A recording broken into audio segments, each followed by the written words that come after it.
And I'm not saying you need an edible printer, but I will say it opens a realm of possibilities for your business. So just hear me out. Now, I, like most, do not have $500 to drop on a professional edible image printer. So, what I did do was grab a brand spanking new regular printer and some compatible edible ink cartridges, as well as some edible image paper. And you're golden. You don't have to spend all that money.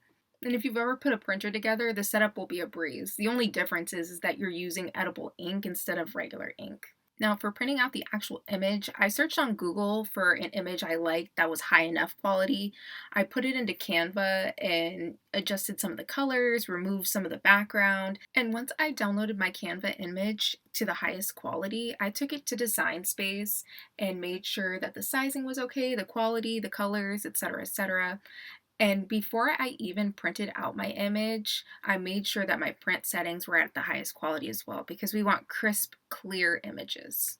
And I highly recommend that you always use a regular piece of paper as a tester to print that image out to make sure the color, the size, and everything is looking good before you commit to printing on your edible image sheet. And depending on how intricate your image is, you can choose to either cut it with food safe scissors or your Cricut. But before you cut with your Cricut, make sure that you have a needle and a mat that's designated for food use only, as well as sanitizing your Cricut maker with food grade alcohol so it's nice and sanitized and safe for your clients. And once you're ready to commit to printing on your edible sheet, make sure you're only loading up one sheet at a time to prevent any possibility of a paper jam. Now, when the image started printing out, I was so excited because I was like, get into that quality, especially something that came off of Google.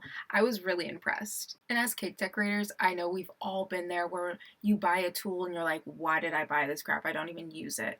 But this little guy, I promise you, you'll ask yourself, why didn't I buy this sooner? So do me a favor, friend, get yourself an edible printer and send it to a friend who needs an edible printer. I promise you will not regret it.